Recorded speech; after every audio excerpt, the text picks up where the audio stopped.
If I was a bear, I bet you hold me. Good morning, everybody, Press your lips and against welcome to Joey's place this morning. I know that's kind of strange as we keep calling it there, but as Joey has left and moved on, and to give our artist this morning, Ken, a little background. Joey was with us for about 7 years. He was our morning show guy, and he was also the Methodist minister locally in Jasper.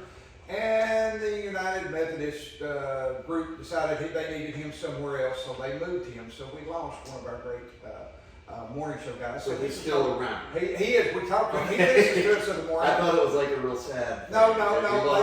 They moved him to. We lost him to another church. We did lose him. Yeah, we did lose him. And the world didn't lose him. I did tell. We were having a kind of a sad pre-conversation. Yeah. Well, I told him. I said, tell me what. Give me the number to your boss or whatever. He goes, well, it's the bishop. I said, give me her number. He goes, well, why? I said, I'm going to fix it to where you can still stay with us. He said, no, you can't have it.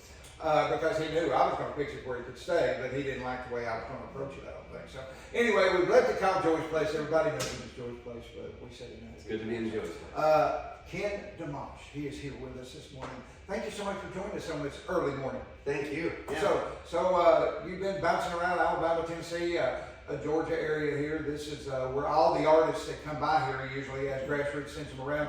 You get us usually early in the morning, then you head to center, or you have center the day before, and then you come to see us, and then you'll be back to Florence, go see Fletch and all that great Yes. stuff. Yeah. So you're out standing around. Tell us a little bit about yourself other than music. I know that you've already had a career and made your millions, so you're independently wealthy now. And so tell us a little bit about you, Ken, the person. Well, let's see. Yeah, I've been an architect. I am an architect. You like to draw? I do, yeah. Yeah. You know what? That sums me up. I think almost every day it's the common kind of joke is Kenny likes to draw. Yeah, I've grown up drawing and didn't need to cut you off, but yeah. I guess that's a flashback from when you loved to go back to your teachers and said, Ken, all you're doing is sitting there doodling. Let me show you how You just made me think of a funny real story. Okay. This is a real story about a teacher. So I had the opposite experience with drawing. My dad was a psychologist. So, I don't know how much time we have. How much time do we have? Yeah, we've got time. I need a couch to tell you that he, when I was like 7 years old, he gave me this test. He had like these WISCARs and WASAR, all these tests, and they had like blocks and stuff. And he gave me one where there were like arcs and things, and he'd finish the drawing. But he's doing this whole thing with the stopwatch. And after I finished, he grades it. And he goes, Kenny, you test as a gifted 21-year-old in art.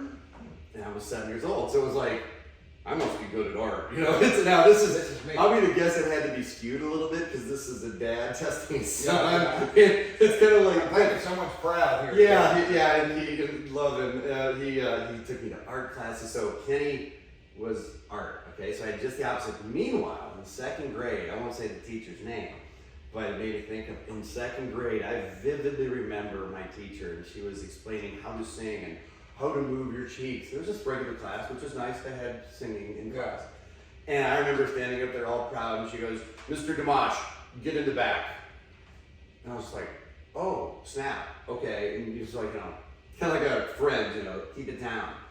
That was it. That was the last time I opened my mouth. It was very, very shut the door on singing. Kind of demeaning as a child. I mean, that's really. It was so horrible. Yeah. And then, not to babble on, but then I had another teacher 2 or 3 years later, and I was into doing magic, so I got really interested in magic as far as like highlights in my life. Sure. Art and then magic, and I'd do little magic tricks for the family, and everybody would give you that, oh, Kenny. Wow. Yes, and you enjoyed that reaction. You're trying to get a reaction. Today when I draw, the reaction is, oh, how is his brain figuring that out? I feel like artificial intelligence when people are telling you what they need, and my brain's kind of going, oh, I know what you need. Well, I started doing magic, and I remember the teacher, I showed up with this magic hat kit that my parents got me, and I'm doing my tricks for the class, and the teacher starts showing everybody how I'm doing. He's taking, it's like, well, there's just a little compartment. I was crushed. Yeah, because now it's no fun anymore, I couldn't believe it. I was like, dude, you know how much guts it took to get up in front of your class and do them, and then have the teacher be your biggest heckler. It was rough. It was rough. So you like to go back now and go see him in the nursing home and say, hey, look here. I'm gonna steal your food. I'm gonna steal your food. No, he was actually one of my favorite teachers. This is that day he was But on. yeah, he was not your He was not on my list that day. It just taught me how to deal with hecklers, and yeah, he was great. I was very I have too much energy still, and I remember one day he came into class and he was running around. I'm running around the room, and he's like yelling at the class. He goes, "If you want to run around the room, just ask me." So I'm like, Yeah. you know, yeah. And he goes, "Yes." Like, "Can I run around the room?" He goes, "Yeah, can you? Go ahead." I'm just like, Yeah, but then all of a sudden he goes and you go, okay, what's that? No, don't stop. yeah, no, he wasn't like that at all. No. Yeah, we had teachers that would say, Yeah. if you want to talk, I tell you what, if you want to talk, who wants to talk? Instead of being quiet, who wants to have a conversation? And everybody raised their hand and said, good, start talking. And you would have to stand up there, he'd bring you up. Is that how you got started? Oh, yeah. You liked it? Yeah, you I wanted lasted to it talk. all? I wanted to talk. You know, and yeah. so they would let me get up, and the teacher said, as long as you can talk and tell stories, we won't do any work till you run out of stories. So now you got to go back to So, that. so every time we went in there, they said, let's do a story. And he'd look around and said, and all y'all want Travis to be able to do this. Yeah. Well, Travis would get up. I was a big Jerry Clownwell fan when I was growing up. You know, the comedian, the Grand Ole Opry comedian, told stories about Marcel and Raynell and Dale and Odell, Udell, all Marcel, all the kids. And I listened to every one of those albums, so I could get up and tell those stories just as well. Whether they were funny or not, the kids loved it. We didn't do class. So one day a week he let me get up, so I never slacked on. And I think I remember him, and I did not like that teacher when I went to school, but now I see him now and I say, how you doing, Coach Gray? You know, I mean, it was, you know, so we learn, you know, you learn the things that happen when you were a kid. My mom always told me, she said, I promise you, son, you're like me, you can't sing, but you can damn sure talk. So you might make a living doing that. Can you sing? No. For real? And believe me, you don't want me to. I have, and here's the other thing, I can't play anything either. I own 87 guitars. A lot of them are hanging around the wall here. But I own 87 guitars. I have. You just like them as they're all memories and signed. art? Every one of them has been signed. I've carried them to a show and got them all signed over the last 40 years. Reba? Yeah. Wow. Yeah, so I have all This is more like this is a collector's. yeah, and this is not even the big room. The big room is a control room where I've got some of my other stuff. This is I just got like here. Hopefully I get to see it. oh, we're gonna make a tour before you leave. Wow. Has anybody ever taken play? No. Actually, we have one guy that works around here who wants to pick him up every now and then. I tell him quit. He only comes in every now and then. Dylan Carmichael. To prep them? Yeah, he loves to prep. Yeah, he'll check on, make sure You that. probably should. Yeah, and he'll loosen the strings a little bit so that. So they don't get all burned out. And yeah. Dylan Carmichael coming down here did the Cornbread Festival. You know, he's a new artist out here right now, but he is on fire. Of course, his family is Eddie Montgomery from Montgomery Gentry and John Michael Montgomery are his uncles. But he's making it under Carmichael because he wanted to make it on his own. Got a lot of great songs out there right now. He come to the Cornbread Festival here, and he come in and he just stood around and we did a kind of a little podcast thing, a little interview with him. He was saying, he goes, folks, I know a lot of y'all can't see this, we're on radio, but he said this thing's like a museum. He said, I've never seen anything like it. He said, this is the neatest thing. And I've had people since then calling, can we come look? Is the right story? Sure. Yeah. So Oh, we cool. love all that. So That's here it is. cool. We're telling stories, and I'm we're sorry. going to hear a song. That's right. So So where are you from? we're actually doing. Yeah. they never know when. So we almost got up and walked into the next room That's and what just I'm started saying. We'll be back in a minute. You know. checking things out. Yeah. Yeah. Where were we at? Where was I from? Yeah. Where are you from? I'm from St. Louis. I've been St. in Louis. St. Louis my whole life. Yeah. Never moved. Never left. Well, that's a heck of a trip coming from St. Louis this morning, huh? Well, I'm just driving all over. I don't find it to be that bad. You enjoy the getaway? You know what? I'm not a big fan of driving. So if I would say I enjoy it, you know, my family would call me out and be like, "You do not like driving." Yeah. It's different when you're driving alone, in a sense. Like, I mean, I go to Nashville a lot. You know, it's like, and after a while you're just driving around. Oh, there's the Beatles billboard. Oh, there's the, and you just start to. At start landmarks, you know how much closer you are, how much longer you got from here. It's almost like You driving don't through see your it. neighborhood. Wow, you see this? Well, let's see. I got another hour, 15 minutes. Yeah, from here. yeah. And the biggest trick I've learned is every 2.5 hours, go to the gas station and not just get gas and get back in. Take 10 minutes to 15 to sit and have a soda or a burger, and somehow your brain's like doing this at 70 miles an hour, and then it kind of, and then it just, oh, okay, and then you get back in another 2.5 And you feel hours. fresh again. Yeah, if you go straight through, I feel wrecked. Yeah, I know feel that. But anyway, So, all right, so let's start off before we talk some more here. Play this one. Let's I do would it. love What to. are we gonna do? Since it's early in the morning, I don't know what I sound like, so I don't sound. He'll handle that because this room's got a great. I just released this song on streaming, so it's Okay. not on radio, but it's out there on streaming, Okay. and you know, it's a song. I actually wrote this song 10 years ago. Oh, okay, and it's now put it down. Yeah, and I never recorded it, and it's funny. You would think I wrote this last year, but I hope you think it's that way. Just another year, and we'll be happy.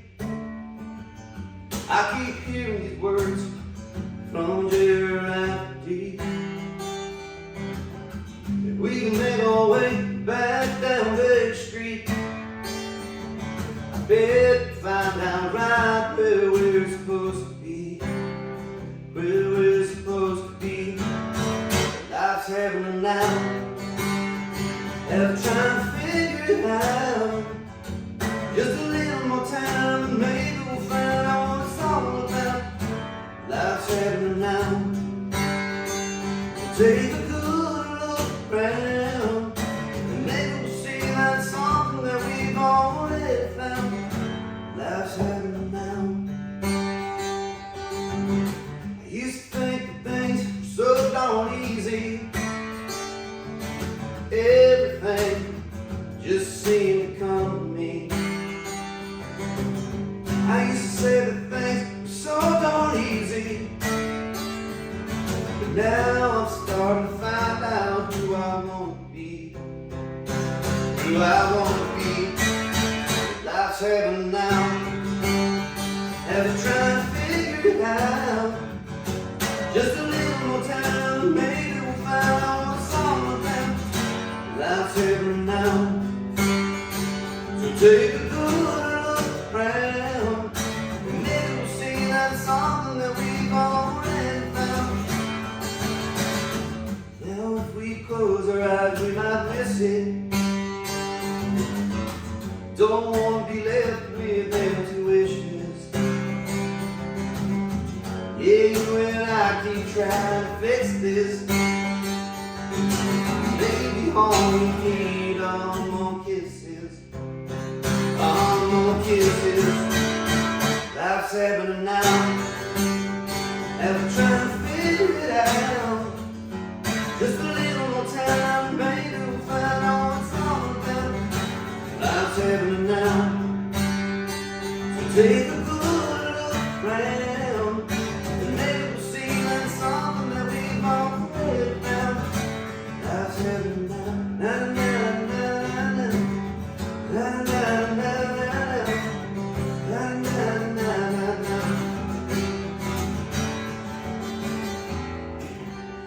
Man, oh man, I like that. So like 10 years ago, you had this is just. I didn't realize it's been 10 years.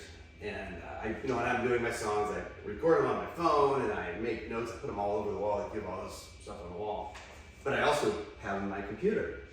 And I thought that song, I really felt like I wrote that song like right before the pandemic or after. It felt like I just wrote it. Mm-hmm. And then I looked at it on my computer, I was like, oh, I need the lyrics, I'm going to the studio. And I went to print, I was like, what? 2010? It's like, wow, the time. And then I listened to the song to myself, because then it was like, I hadn't even written it then. It was just like, I was doing a cover.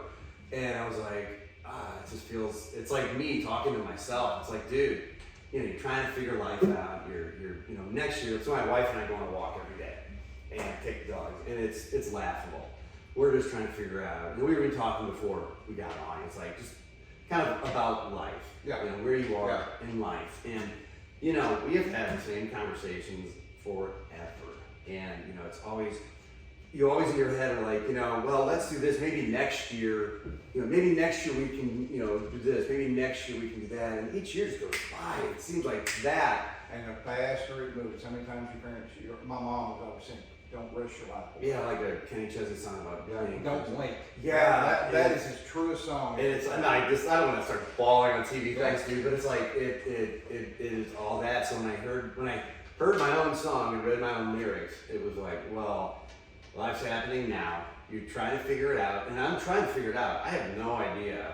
Everyone's like, well, what's your plan?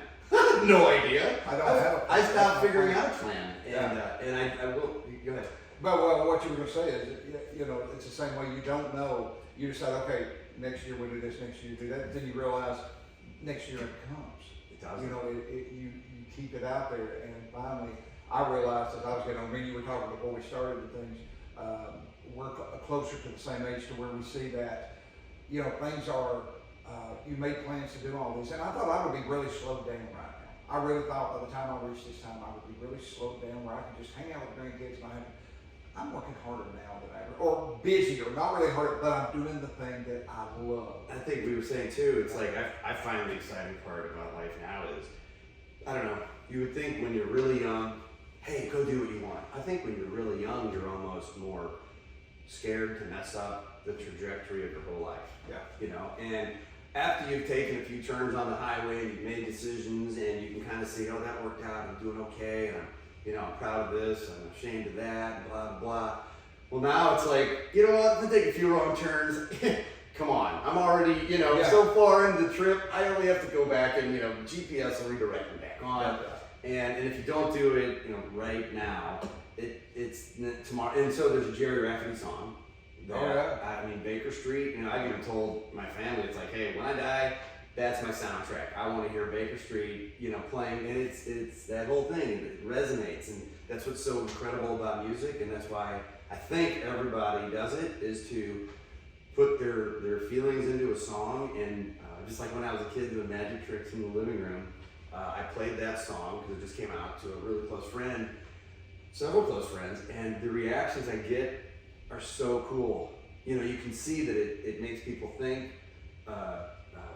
reconsider things, maybe they can take actions, and it's just a song. And the beautiful thing is, it's always there. Just like Jerry Rafferty, he's gone, has no idea how much, I never met him, how much that affected my life. And I picture so many times driving my car, trying to figure out life, and it's like, just another year and you'll be happy. Thanks, dude. Yeah, well, I looked at the song, James Taylor, Fire and Rain. I always thought I'd see you again. That's the reason I always try to make sure that when I see my grandkids, I hug them, my kids sometimes say, I'll see you again. And my kids, my wife, everything like that. So that's the song that resonates with me, It's almost a teaching moment, and it's there forever. Yeah. It's almost like audiobooks or something. If you want to hear the class again. again. I want to hear the same one, replay. And it's a feeling, which is the neat thing. Like, I remember growing up when you watch a movie, I don't know if anybody else did this, you go to a movie, and did you see it again? I used to think people were not, kind of thick in the head. Do you not remember how it ended? Is what I would think, because you'd go to a theater and you'd see Rocky. I saw it. Well, then after a while, you want to see it because it makes you feel like an underdog. It makes you feel like you got to work out. When Mick dies in Rocky 3, you're bawling. It's making you not want your dad to die, not wanting your coach. And it's like, so it's that feeling you see when you go and watch was Under the Tuscan Sun. It's like, it makes you want to take a chance and go and live in Italy and just have this crazy life, that's just more about taking risk. And so I sit and watch that with my wife, and it's like, we just are like, wouldn't that be wild? And it's like, let's watch that. We don't have to move. Takes us there. When you say that, every time I'm watching, flipping through the channels, my wife cringes when she sees Tombstone pop up. She goes, you knew the story before you watched it, and now every time it comes up, I'm going, yeah, but I'm fighting Johnny Ringo. I'm with Johnny Ringo. Have you ever seen The Knight's Tale with Heath Ledger? Yeah. I watched that. I probably watched that over 100 times. I watch it because one, he gets the girl. Oh, well. And it's like the impossible. He's swinging out of his league. He gets the girl. That's cool. But my favorite part is when they discover he should not be competing, and he's like, I'm a knight. It's like, I came here to compete. I'm a knight. It's like, you can't. It's like, run, go. And he's just like, no. And all of his friends are like, run. And I'm not ready to ball. I'm just so sensitive. And he's just like, no. And he just faces it and goes in. So I love watching that one because in my own little mind, it's like doing music. It's like, seriously, there's no chance. Why would you even do it?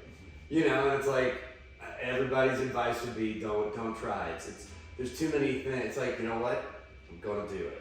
What you do it because put me in locks and stops. You don't want to sit there, like you said, you don't want to sit there and go, well, if I could, I should, I would, where would I be today? when I come to work here March 15th, 1982, I said, this is what I want to do for a living. Not done a lot of other things. You're lucky. Yeah, A lot of people don't know that. well, I started out working at the bottom, and I now own these 2 stations. Fantastic. Yeah, and so, but I did other things as well. Okay, I did other things as well. Because, Meaning like I you said, there was stopped no and money. came back? No, or you- no, I was always you had here this in going? some form, nights, weekend. Man, you don't know how many Sundays I spent here staying into radio. I did promotions. A lot of times I wasn't on the air. I would help them with promotions. I made friends over the years with the Grand Ole Opry and the Six Flags and the amusement parks. And But you keep. So it's like with music. yeah, You know, so I did releases in 2010. They went great and so forth, and it was good things to do. So then I looked at, well, can I be the songwriter behind the scenes? You know, is that a version of music that you can be at home, be the soccer coach, be the good son, and still be getting music out? That's a hard gig to do too. You have to be in the thick of it. Yeah. But you know, it really helped. You know, I joined National Songwriters Association, learned a bit more about songwriting, and then you start learning so much that you have to unlearn it. It almost got in my way, you know, as far as what is good songwriting and you know what is good songwriting. And really, just to be honest, what they're teaching you is their thoughts on it. Well, It's it not takes your a thoughts, minute it's not- to, again, if you're used to trying to get affirmation from people like, oh, ooh, you know, and you have somebody telling you, yeah, you don't do that. It's like, okay, and the bridge has to do this. And you know, you have to have chord changes so it's lifting. And it all is true. It's helpful in a certain sense. But then again, there's times when it has nothing to do with nothing. I mean, I look at like, Some of the greatest songs ever written, they wasn't a member of a class. They but I think some of the greatest songs ever written don't follow anyway, really, at all. And you know, they're not trying to have different chord changes in the bridge and things. And there's songs I can name right now. It was always a big thing. The song Wabash Cannonball and the song Mac Wiseman did it. But anyway, it's 2 of the biggest songs back in the 50s. I will say this, as far as songwriting, Yeah. this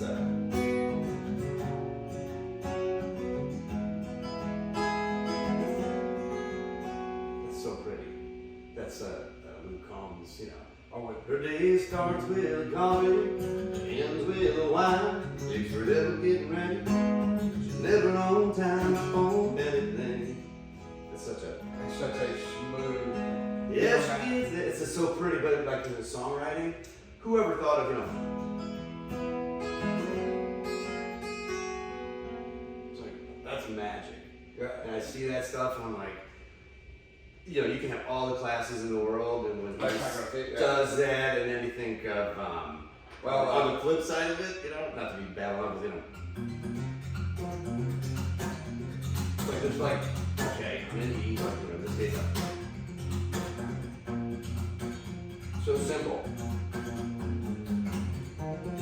Right back where you started. Looks like there's nothing but the song rock.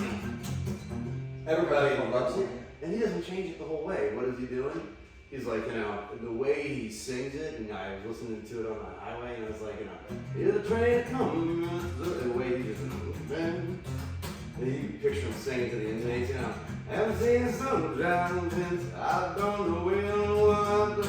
It's like, And they're eating that up. he's just crying to the mic, just kind of, and I loved it when Joaquin did that movie with Johnny Cash, and he's just like, I hear the train coming. He's just like, his guts are coming out, and it's like, okay, well, if you studied that one, I bet it's kind of, you know, pass. It's like, yeah, that man put it at the top. right. So it's like Everybody's you style can't different. figure out, you know, so you're trying to figure out what's gonna make a great song, and you know, and so the song I've got right now, the If I Was a Beer, it's just, you know, I look around everywhere, and it's like everything's an argument, you know, and and as far as how does it fit, you know, you want to try and have music that fits the time, you know, it's like, it's just, if I was a bear, you know, I don't want to think about it, you know. And that's a good intro. I don't want to play that. Oh, Let's yeah, get it. all right. Let's go. All right. It's like I was just coming off of some sad music. You come up with a great segue into it here. That's a radio stuff. Is that what it is? That's a radio stuff right there. Radio stuff? I Yeah, that's a segue. We segue in. Got it. Wouldn't even know what that says. Here we go. I'm sitting at this bar stool drinking as reality starts to sink in. You're so pretty, you're out of my league. You never see yourself with a guy like me.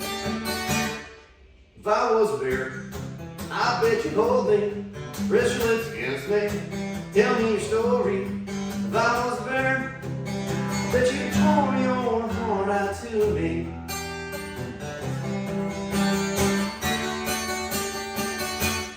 If I was a bear, now I see you dancing with him, and I can't help thinking that you and I could be so good together. Maybe I could be something you like better. If I was a bear, I bet you hold me, press your lips against me, tell me your story. If I was a bear, I bet you'd pour your heart out to me.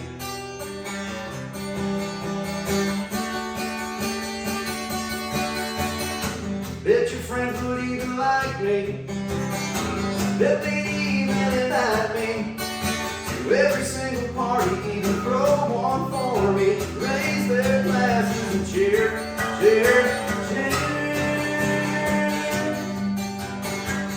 So you grab here.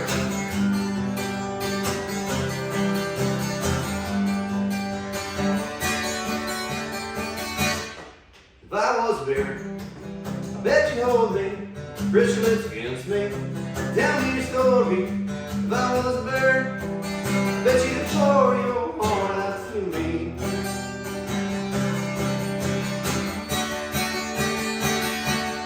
If I was a bear, if I was a bear, if I was a bear, if I was a bear. I love that. I love that. That right there is just that's a good feel-good song for some time. Thank you. That right there is a live-hearted thing. You know, you hear some of these people write all these stories about different songs, like "Waiting Truck" that Hardy, Wilson's got, and "Don't Blink." Like I love that song. I do. What a story! Man, And they finally goosebumps did- everywhere. yeah, they were- finally, the video matched the song. Sometimes you watch it. Randy Houser. I love him. What was the name of it? Everything Goes? Is that what it's called? His very first song I remember playing with him, he was talking about, Everything's Gone. And that very first song he had, same thing, video matched it. He said, I woke up, I tell her goodbye, but I don't remember her name, but you could tell he still was in love with this other girl that left him. And, it was just the video match. When you play that, that's a feel-good song there. Tim McGraw had Truck Out, same thing, but just a good feel-good song. Have you seen the video? Yeah, actually, If I was a beer video? Stephen and I went down when they were doing Brothers of the Sun tour, him and Kenny Chesney. Yeah. Stephen and I went backstage, there was 8 of us with Tim McGraw, and we sat down in the room and Tim come up and he said, I want to play 4 songs for y'all. Now, we were just going back to do a meet and greet, you know, and they said, well, we need about 30 minutes, and I thought, well, this is going to be a pretty good meet and greet, there must be about 30, 40 people in it. 8 of us. Come to find out, it was 8 of us from 4 different radio stations, and all of us were program directors. We sat down in there with him.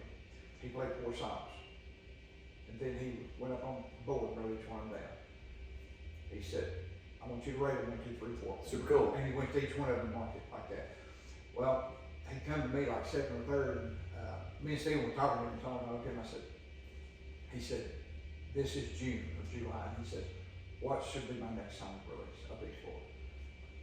And I said, Truck Out. I was only one up to that time that said Truck Out. He said, why? I said, because that is a summertime feel-good song. You've got these ballads.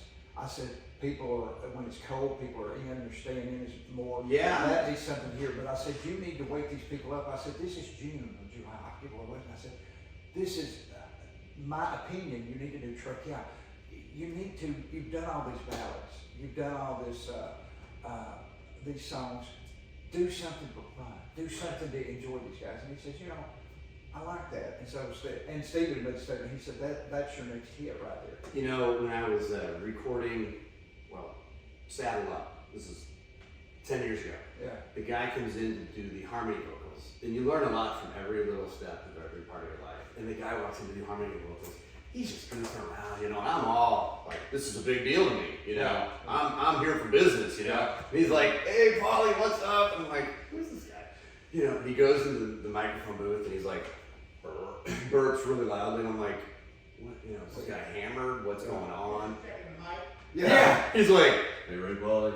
And I'm going, what in the world? This is, and I'm like going, oh, this is gonna take all day. This guy, you know, he gets on there, and it was like one take, perfect harmonies, made me sound like I was half good. I'm like, and he walks in, sits down, or before it is, goes, hey, Paulie, go to that second verse, that second bar right there. Yeah.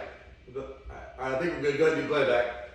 It took him like 6 minutes. He sits down, and he's like, hey, what's up? And I'm like, dude, it's like, I go, it's what I learned from this guy. So like in my day when I'm doing architecture, I walk into meetings, I'm always goofing off. I'm just having fun. And almost every day, I just work for the reaction of, that was fun. This was, because people are nervous. Like, I'll design people's office space, like your studio. I design studios, radio studios. And they're all it's very serious about it. This is a big deal. This is their livelihood. This is it. Yeah. It's like, you know what? I know what I'm doing. Don't worry about that.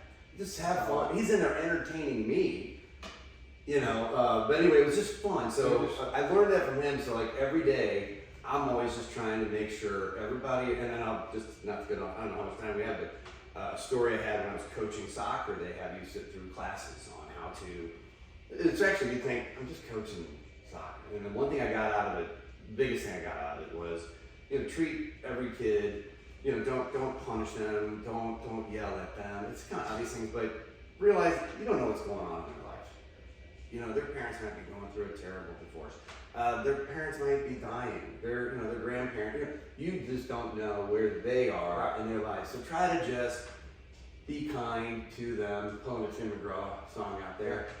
Be kind to them. Be gentle. Be thoughtful. Sure. And anyway. And that's kind of what he said. And to go along with what you said, so these other people that was picking these other songs says, you know, You're right.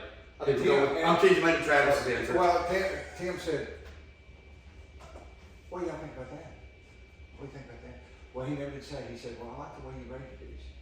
Turkey was 3 out of 4 to be the #1 song. They had these battles. A month and a half later, they get the promo. Turkey. He goes to film the video. He films it 20 miles up the road in Chattanooga. Didn't know that. We didn't go. You know, but I mean, the point is, for once, it was just a feel-good song for the summertime. Well, I think that's a great song. the book coming from you, Truck, I appreciate that much, and that's exactly. I don't want to take myself seriously. I do take music seriously. I take everybody seriously, but I don't want to put a song out there and be like, oh hey, I'm really taking myself seriously. I want to have fun.